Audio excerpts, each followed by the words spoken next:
Baik, selamat pagi semuanya. Ya, apa kabar anak-anak kami? Semoga Anda semua dalam keadaan sehat-sehat saja. Walaupun kita masih dalam suasana belajar dari rumah, tetapi kami yakin anak-anak kami tetap semangat dalam belajar ya. Pada pertemuan kali ini, ya kita berjumpa di Hak Saintif, yaitu di pelajaran fisika untuk anak-anak kami kelas 11 MIPA ya. Nah, materi kita untuk kali ini adalah kita melanjutkan materi yang sebelumnya. Ya, kalau di poin yang pertama kemarin kita sudah belajar tentang momen gaya, sekarang kita belajar tentang momen inersia, ya. Nah, momen inersia merupakan ini menunjukkan tingkat kelembaman atau kemalasan suatu benda untuk mempertahankan posisi pada saat melakukan gerak lurus atau nama lainnya adalah gerak translasi atau pada saat melakukan gerak rotasi, yaitu pada saat benda berputar. Jadi tingkat daripada eh, kemalasan benda untuk mempertahankan atau cenderung mempertahankan posisi itulah yang disebut dengan inersia. Ya, baik. Momen inersia ini terbagi atas tiga ya. Yang pertama nanti adalah momen inersia partikel atau titik.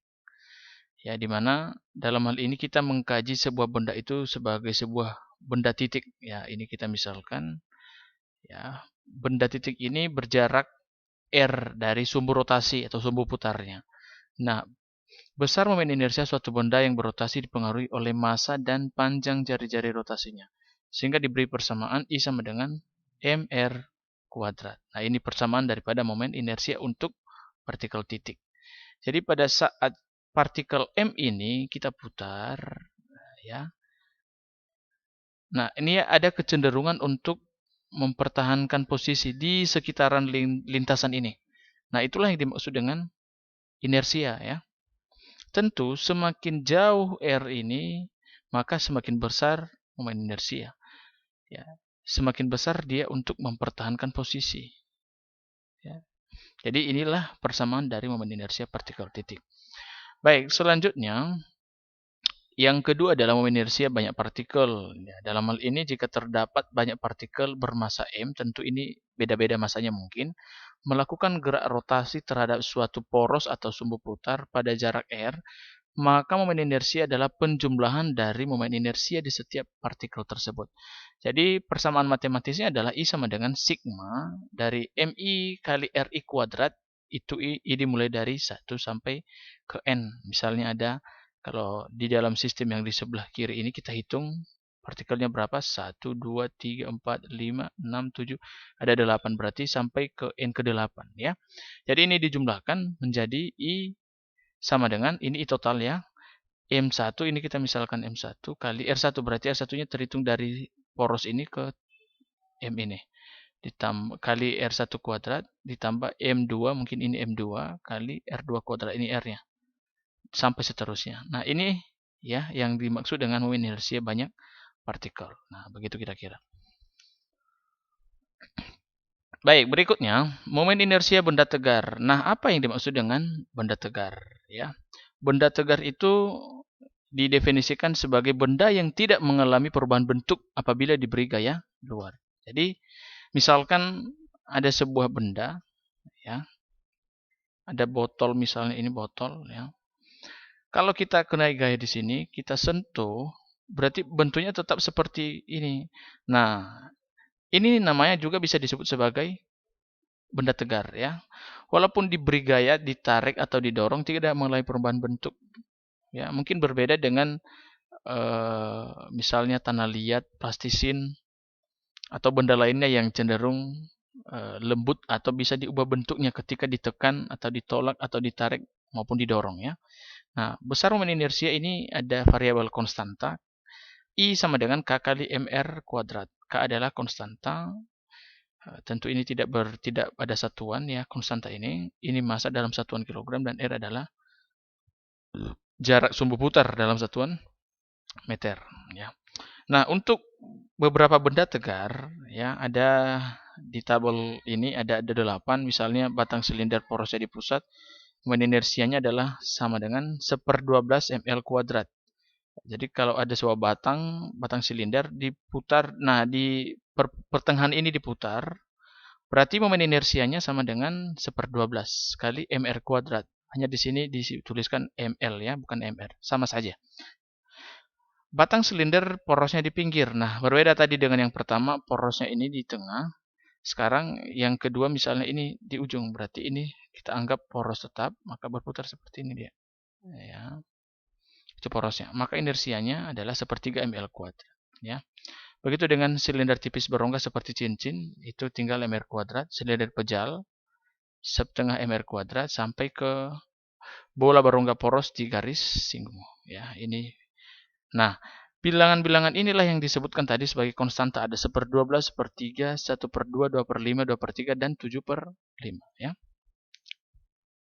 Baik, kita coba buktikan satu persamaan. Ya, tadi kalau di tabel untuk batang silinder yang diputar di porosnya di pusat itu adalah 1/12. Kita coba buktikan melalui diferensial atau turunan. Nah, ada sebuah batang silinder porosnya itu di pusat. Ya, berarti ini ada L, panjangnya L. Nah, ini kalau porosnya di tengah berarti ini panjang ini menjadi setengah L atau L/2. Begitu juga dengan kiri. Ya. Nah, kita belajar sebelumnya kalau density atau ya kita katakan ini kerapatan suatu benda, rho sama dengan M/V ya. M/V. Ini massa jenis ya. Tingkat kepadatan suatu benda itu dirumuskan dengan massa per volume. Bisa juga dituliskan ini rho sama dengan ya, M/L ya. Sekali panjang untuk benda yang dua dimensi ya. Ini. Nah, jadi dari variabel ini nanti kita bisa ambil suatu persamaan bahwa ya momen inersia sistem ini adalah penjumlahan atau integral dari R kuadrat dm. Dm adalah bagian kecil dari sebuah massa. Ini dia. Nah, tentu dm ini kita uraikan menjadi M/L ya, dr. Ya. Turunan dari R kuadrat adalah 1/3 R pangkat 3. Nah, itu kita belajar tentang diferensial. Ya. Nanti anak-anak kami bisa mencari di pelajaran matematika bagaimana bisa dapat dari turunan R pangkat 2 adalah 1/3 R pangkat 3. Nah, ini dia. Dengan batas atas itu L/2 dan sampai ke L/2 juga, tapi ini negatif ya. Maka kita peroleh, karena ini kita substitusikan metode turunan biasa, ini R kita substitusikan dengan L/2 menjadi 1/3 kali L pangkat 3/8 dikurang negatif L pangkat 3/8 kali M/L, ini kan jadi positif. Maka didapatkan menjadi 1/3 kali 2 L pangkat 3/8. Ya. Kita dapatkanlah ini menjadi 1/12 ml kuadrat. Ini kan bisa mati nanti. Nah, oke. Baik, kita masuk ke contoh yang pertama, yaitu 4 buah partikel dihubungkan dengan batang kayu yang ringan dan masanya diabaikan seperti pada gambar berikut.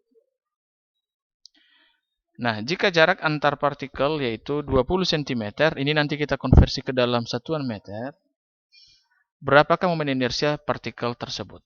Ya, ini ada kunci jawabannya. Yang bagian A itu 28 kali 10 pangkat min 2 kg meter kuadrat, sedangkan yang bagian B itu adalah 76 kali 10 pangkat min 2 kg meter kuadrat. Baik, kita masuk ke yang pertama. Poros dipeki, berarti di sini titik porosnya ya. Poros ini. Nah, berarti yang memiliki partikel yang memiliki inersi adalah partikel yang 1 kilo, 2 kilo, dan 1 kilo ini. Sedangkan partikel yang pas berada di poros ini tidak memiliki momen inersia. Baik, penyelesaiannya adalah bisa dilihat ya. Ini diperoleh I total sama dengan inersia dari partikel A ditambah partikel C ditambah partikel D. Tinggal dijumlahkan, diperoleh menjadi 0,28 kg meter kuadrat. Nah, didapatkan diubah ke dalam notasi ilmiah, ini digeser koma, 12 menjadi 28 kali 10 pangkat min 2 kg meter kuadrat. Begitu juga dengan bagian B ini, cara